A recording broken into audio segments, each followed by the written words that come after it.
Welcome to the Reaching Up podcast. I'm Ron Farris. And I'm Daniel Locke. And we are talking today about a hot topic, probably not very popular with men, if I had to guess, denial. Yes. Denial.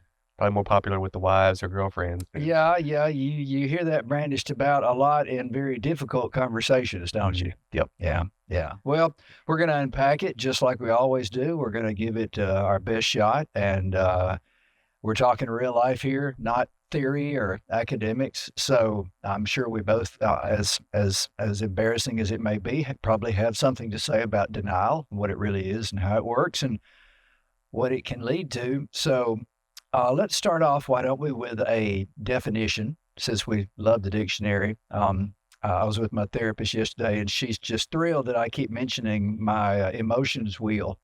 And I had that, she hadn't heard that episode where I threw it out.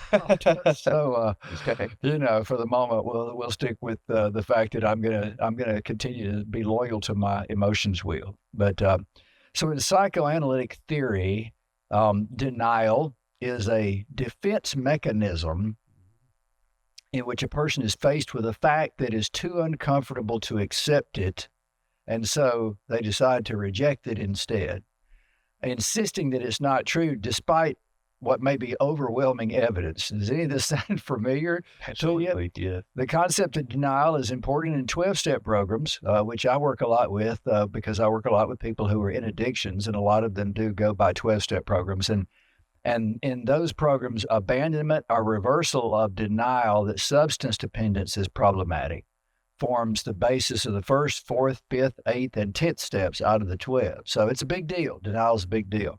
And obviously is something that has to be dealt with if somebody is going to make progress. One thing I was going to read, actually, from the big book of Alcoholics Anonymous, one of the most poignant examples that I think you and I could come up with of what denial looks like in action is people who are dealing with active addiction. And the big book says this: most of us have been unwilling to admit that we were real alcoholics. Now, you can fill in the word alcoholics with, gambling addict, narcotic addict, or any other form of addiction. There are almost 200 forms of addiction that clinicians recognize in our world today. So most of us have been unwilling to admit we were real alcoholics. No person likes to think he's bodily and mentally different from his fellows. Therefore, it is not surprising that our drinking careers have been characterized by countless vain attempts to prove we could drink like other people. The idea that somehow, someday, he will control and enjoy his drinking is the great obsession of every abnormal drinker. The persistence of this illusion is astonishing. Many pursue it into the gates of insanity or death. Now that's pretty grim. Yeah. But it's from my experience and what I've seen, it's sadly an absolutely true thing. There's this capacity that we as human beings have to say that something just ain't so when we're the only ones who can't see it. Yeah, I think what you said that's important though, is it's a defense mechanism. Mm-hmm. Right? That makes sense. Like, and we've been talking about emotions a lot, but it boils down to, I don't want to acknowledge that this happened. I don't want it to be real. It's just fair, like, because there's some really bad things that happen to people that they would prefer did not happen, or they didn't feel, or it wasn't true. If you were physically abandoned and you want to deny that because it's very, very painful, I mean, that makes sense to me. I'm not going to beat you over the head and say, well, you shouldn't live in denial. Like, that's 100% relevant. That's 100%. But I think if we don't understand how it affects us, or if we think that it doesn't affect us to deny things that did happen, like, there can be very painful things. And if we can look at them as they did happen and then look at how we're going to heal from those, that's the only way it doesn't continue to impact us. Because I think it impacted, you said it, and like, we see it a lot with big time, with any addiction, we see it a lot, but also with, and just in general, with how you treat your family, how you treat your friends. Like, if you live in denial, then it affects all those things. And if we can flesh that out a little bit and see how it affects us and put words to it, I think we can help a lot of people live a lot healthier lives, a lot more fulfilled lives. I know personally that's been the case for me. Like, denial is just something that you choose not to live in reality. You're choosing not to say something happened because of either embarrassment or how it felt. And so if we can do that, I think we can help a lot of people if we can share our experience with it. Yeah, and denial exists, and I'm sure we've all dealt with denial at different times. We all end up, there's something in our life that we just don't want to acknowledge as a problem and maybe needs our attention. And that might even be something as simple as our physical condition or our spiritual condition. Yeah. Or our mental condition. I'm a big believer that the whole person is a person who's whole and mighty, mind, and spirit. I think that would be body, mind, and spirit. That's that. It is a hard thing sometimes to stop the direction we're headed because it's the comfortable thing to us. It's what we've been doing. Sometimes we've been doing it our whole lives. Sometimes we've been doing it for many years. Sometimes we've been doing it for a long season. And it's just the thought of having to stop doing what we're doing because it's comfortable to us and change is very difficult. So back to just to center for a second on dealing with addiction. Addiction is just one of the many ways that we can get ourselves into a hole. And it's very hard to get out. I mean, it's not the only way. But like I say, I work a lot with people that are dealing with addiction, and I have a lot of respect for the power of addiction as a disease. And of course, clinicians have considered it a disease for, almost coming up on 90 years, so it's a thing. And anybody who's ever witnessed someone that they love or care for dealing with addiction knows exactly what I'm talking about, or someone who's done it themselves. But the 12 steps we talk about, have been around for almost 100 years. They came to us from England. The folks that sort of created Alcoholics Anonymous back in the 1930s sort of appropriated them and created the 12 steps that came into being in 1939 in the book Alcoholics Anonymous. Now we have over 200 programs of addiction to virtually anything that use those 12 steps. And the first step is to admit that we are powerless over whatever it is. That I can tell you, that's a hard thing to do. Yeah, I'm thinking of the justification in my head that would be like, and I've seen people joke about this. That's why I think this is funny. Is when they say, "Well, I can stop whenever I want. I just don't want to stop." I feel that sounds like denial to me because you're afraid of the reality that even if you wanted to stop, you couldn't, which is exactly what you just said. Yeah, and that's like the book says that in that piece I read, many pursue that into the gates of insanity and death. I mean, they go to the bitter end with it. And I'm not making light of this topic because quite frankly, it's one of the hardest things I've ever had to deal with, to watch someone that I love and really want to see succeed fail. And I will say that death from alcoholism or narcotic addiction or any other addiction can be a very horrific thing to have to witness, and to witness it more than once is a handful. So I really, really believe that the folks that we're talking to about this topic want to stop and ask themselves, is there something in my life that needs to change? And I just am refusing to see it because, again, back to the definition, there is almost always a lot of evidence to the contrary, and we just refuse to see it. It's like we're blind. It's like we have blinders on, and we just refuse. I mean, it's just being obstinate, and they say it's a defense mechanism. So what are you defending against? If you have a bad habit or you have something in your life that's a bad condition, and let's turn to something that maybe a lot of people can identify with, a relationship. A relationship is toxic. You're not growing as an individual because of that relationship. It's bringing you down. It's just not doing a whole lot of good for anybody. Do you keep going on in that relationship without anything changing? Or, I mean, what is it that drives us to not want to face the fact that a change is needed when it's needed? Any ideas on that? I think the hope or expectation, I guess, of what it could be, I could see it being also that. Fear. You're talking about fear. A little bit, yeah. Fear of change. Fear of change, or just you know what it could, even if it's not that, you're like, at their best, they could be here. Like I'm thinking of in a relationship, let's say it's a toxic relationship. At their best, I think they could be kind. I think they could be loving. I think they could be this. Even if they are not those things, you think there's a possibility that it could happen. There's a possibility that there could be change. Even if the reality is they don't care about you, they are hurting you consistently, like, and they're not trying to change that. Like, I think that's something that you like the idea of the person, you don't like the person in a relationship kind of way. Yeah, but to me, and this is called Reaching Up podcast. We're talking about taking us from where we are to a higher plane, to a higher level of existence, and so that's going to require change Absolutely. of some kind. I assume anybody that's listening to a podcast, any podcast, is thinking that they need to think about something and change. I mean, why just listen to something? I guess there are people who listen to podcasts to be sure that they don't have to change, that everything that they are is perfect. And I'm really excited for those people. I'm not one of them. I have no idea what it looks like.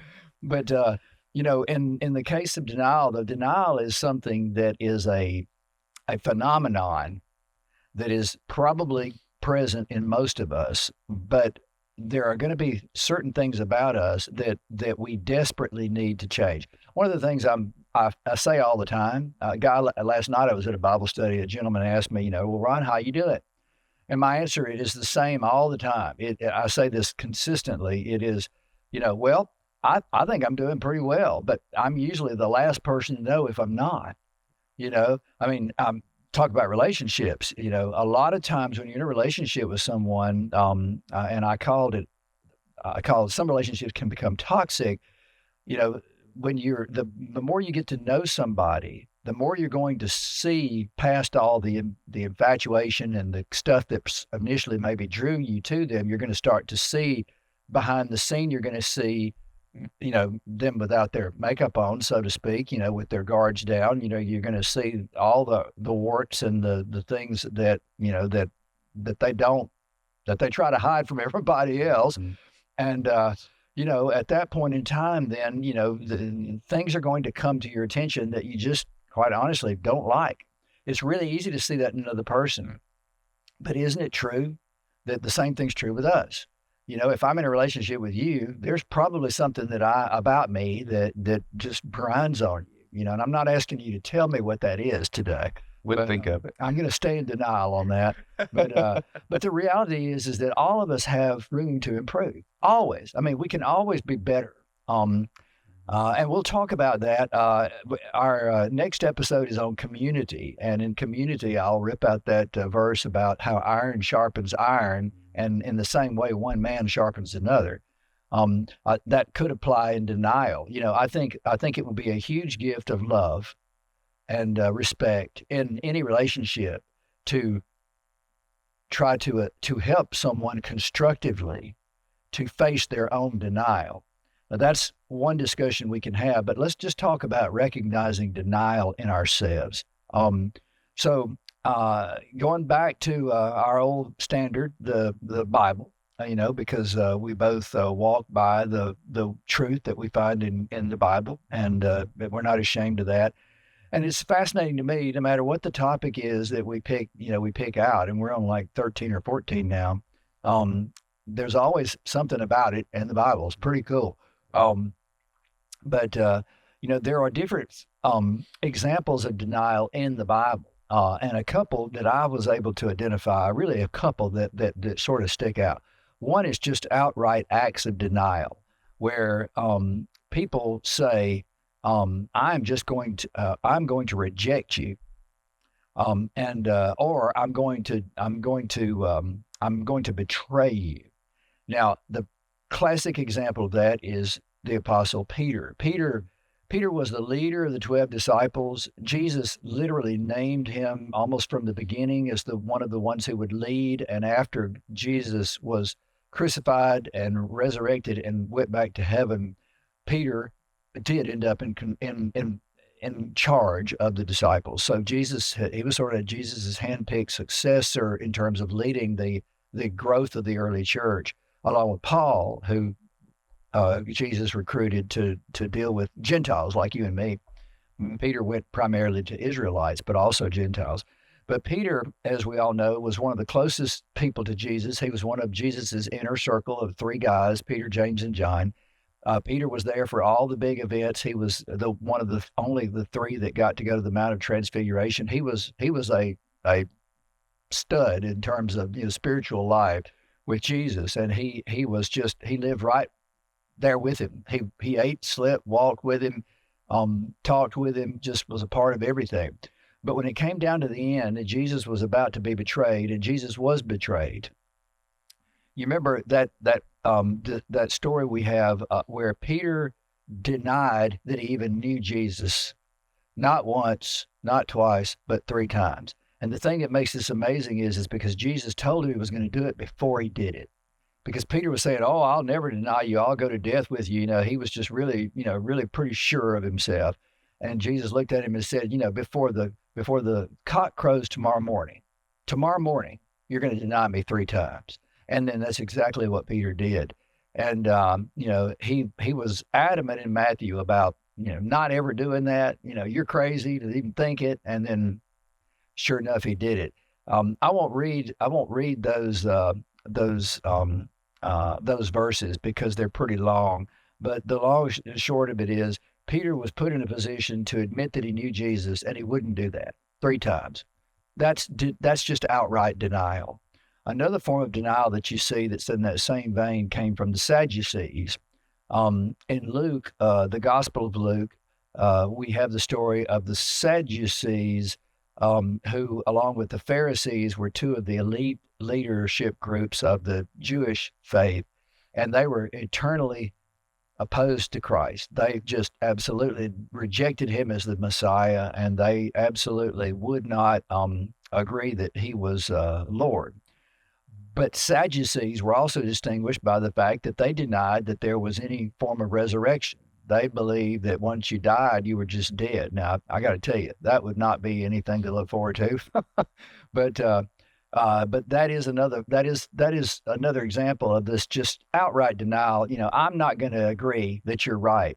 I don't care what you say. That's sort of I don't know. It sounds like sort of a hard-headed kind of denial. And the reality is that kind of denial is deadly. It's deadly. So here's something I want to throw out. When I deny, and I'm going to give an example, when I deny that Jesus is the Son of God, does that make it any less true? So the fact that I just don't accept it doesn't change the truth at all, does it?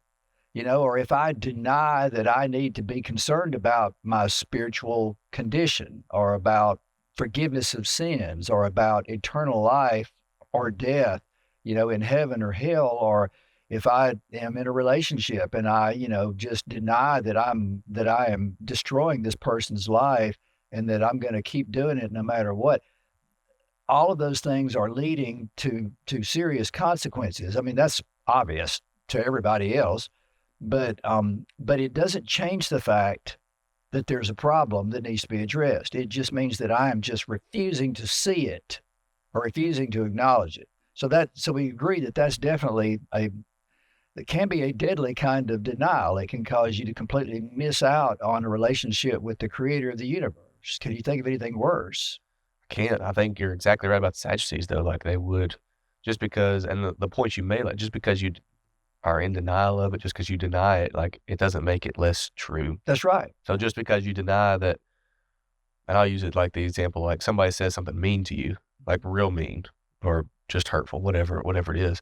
You're like, no, it didn't bother me at all, but like it actually did. Like it's okay if you're like, yeah, I don't like when people say terrible things about you. Like you can have thick skin and not let that just wreck your whole day, but you can acknowledge like, yeah, that was kind of hurtful. I would not want that to happen again. If I had to choose it, I wouldn't have chosen that, but it still happened. So I think you're right in saying that. Well, I will pause there, from talking about denial to say that, I love what you just said.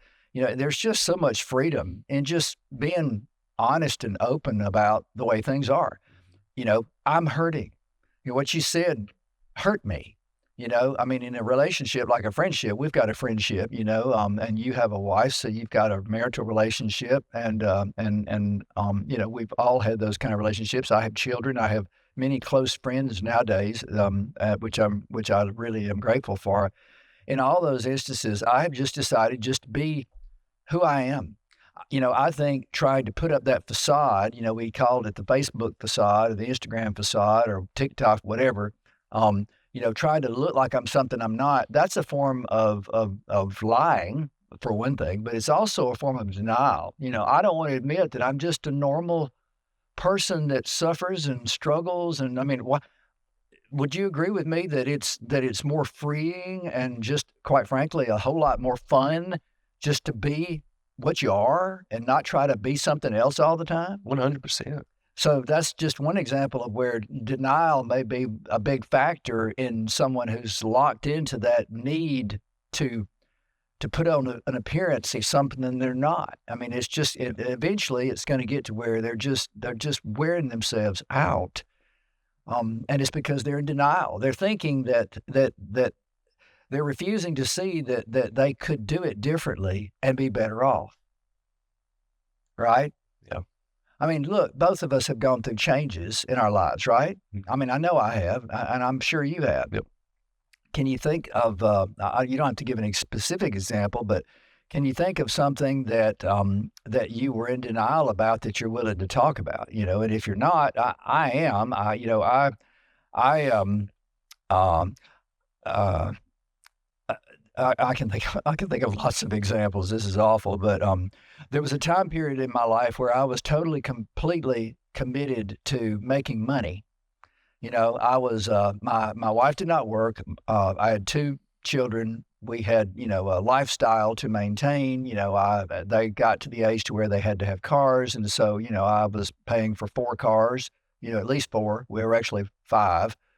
Or six maybe. At one point, two boats. A big house, a garage to put all that stuff in, and yacht club dues and yada yada yada. I mean, sailing lessons. I mean, just yada yada. I mean, it's just one thing after another. I was paying for all of that, so I came to believe, and you got to follow me to see where there was a flaw in my thinking. I came to believe that because I was responsible for all of that, making money was the most important thing, which meant that I wasn't going to be at home nearly as much. And quite honestly, when everybody else was enjoying all those things, I maybe was needing to be working, because somebody had to do it. Um, I came to a point to where I realized that, and I think God did this for me, that if I kept that up, I was going to miss the most important part of my life. And in fact, I did miss a lot of it before I woke up and realized this. But when I say I woke up, I'm saying I think God enabled me to break out of my denial. It is a form of denial, or was for me, to say that it's okay for me to work night and day because I'm providing for my family. I'm giving them things, and to think that that's the best thing for them and for me, because in reality, it wasn't. It wasn't. I think, especially after the divorce and after I got some feedback from grown children, I think I will say this: they didn't necessarily perceive it as bad as I did, but I do know that they probably would have been just as happy with less of the stuff and more of me. Tough.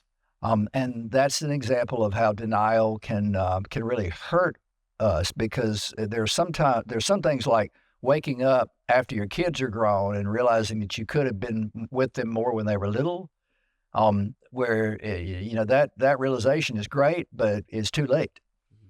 And so the quicker we can break out of denial for things like that, the better off we are, and preferably very early in our lives, maybe closer to your age than mine. You haven't had children yet. I hope I get to watch you do that, but you won't have any excuses as far as that one goes. Yeah. Anything else about just outright belligerent denial before we go to one other kind of denial? I think all of what you said, like, I thank you for sharing that. Yeah, I think it just,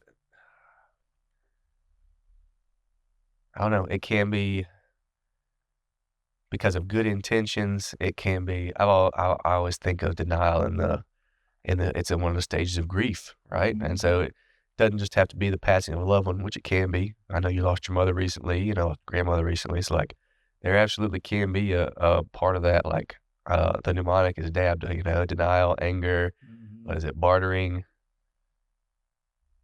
Acceptance comes at the end. Yeah. I know that, but Yeah. I can't remember what the other there anyway. are several models. Depending on which one you look at, it can start off with anger or fear or denial, Right. and then it progresses eventually to acceptance. Yeah. I'm thinking of the first one being like, oh no, that didn't happen. Oh no, that didn't happen. Like you see something terrible happen, you're like, oh no, that did not just happen. Yeah, that's definitely a form of denial. Yeah. I've been through grief. Like I said, mom just passed away really a few months ago. And so I've been going through that, and I'm very familiar with that one.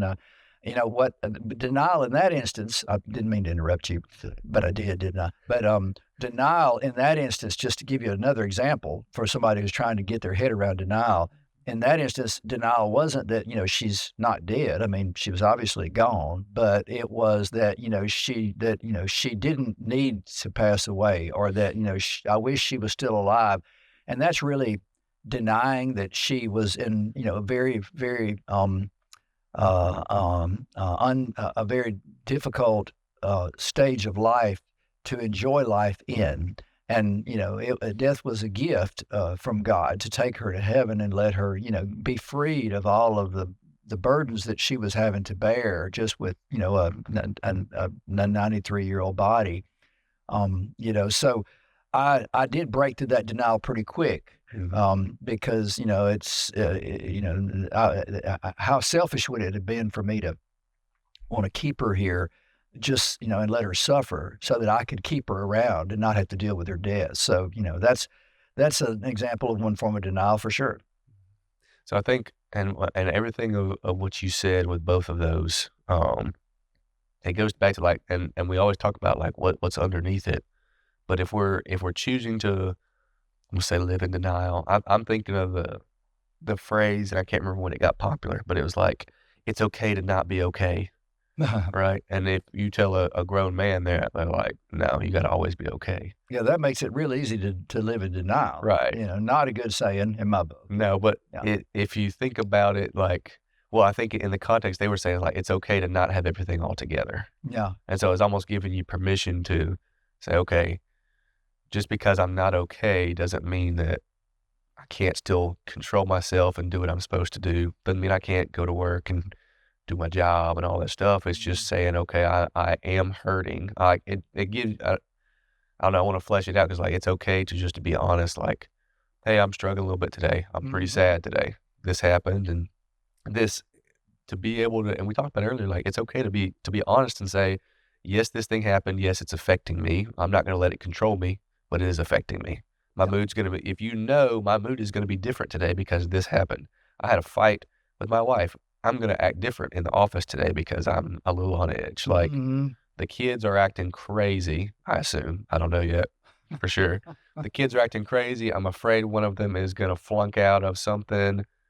It might affect you. Like, just being honest that something might affect you. I lost a loved one and I miss them. Right. So I'm going to just be a little more sad today. That's okay. But I just know it's going to affect me. And if we're in denial, we're denying that it is going to affect us or it is affecting us. Yeah, this is that person that walks around saying, "Oh, everything's fine. Yeah, everything's fine. I'm good." Seems like what we do at church sometimes. Dream. Yeah, we all know people like that, and so you're 100% right. So we're rounding toward home here. So we're talking about ways to break out of denial now for this last few minutes, and one of those ways you just identified is to just be honest with yourself.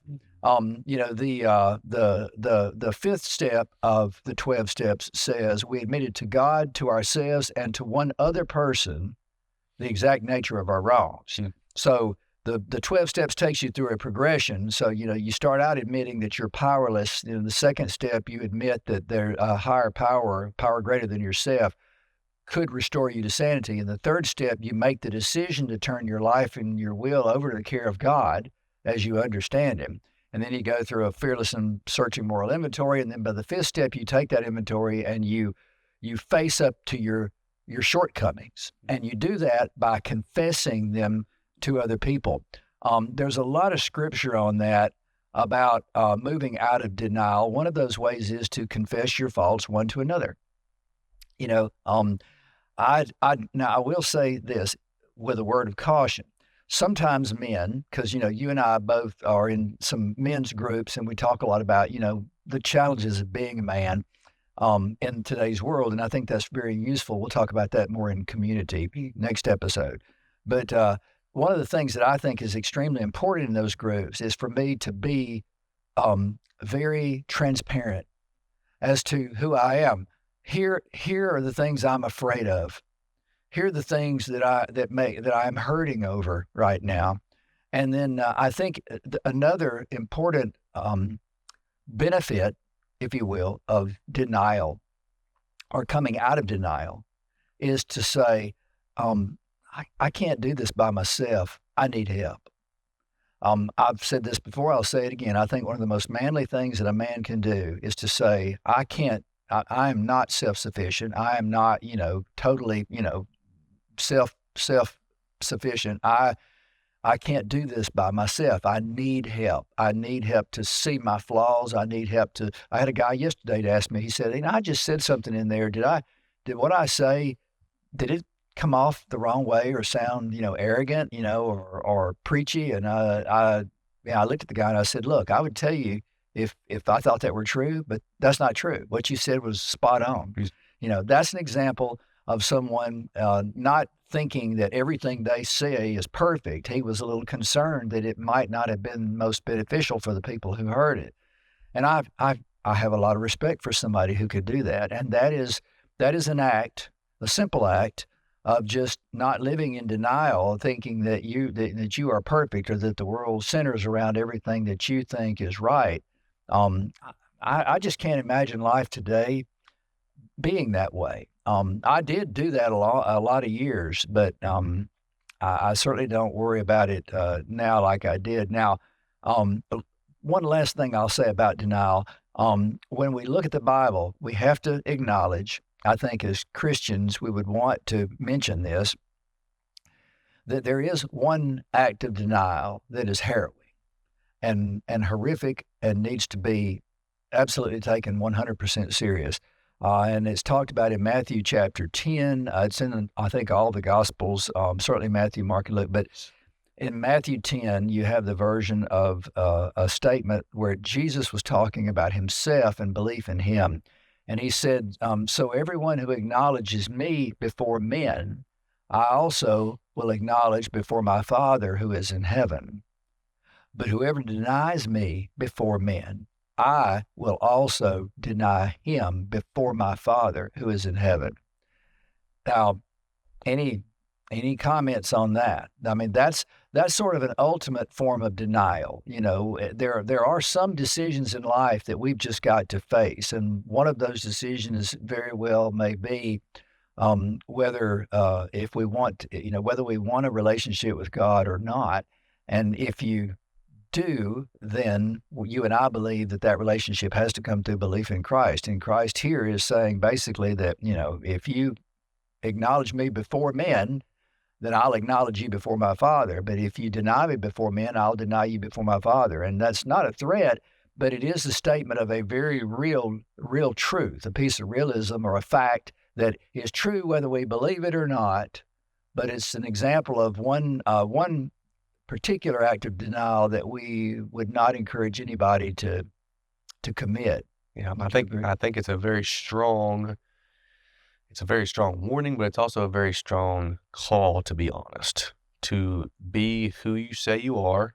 And that goes, I think we're right. Denial is very close to just being dishonest with ourselves and lying to ourselves, but it's a very strong call to be who you say you are. If you consider yourself to be a Christian, then you should act like one. Mm-hmm. If you consider yourself to be, fill in the blank, it can be so many different things. But if you portray this part of yourself, then you need to be that person. And I think this is how I think it's a perfect ending point for denial. But one of the things I wrote down with denial is it damages relationships because genuine connection with others relies on authenticity and vulnerability. So it it forces you, and we've talked around it.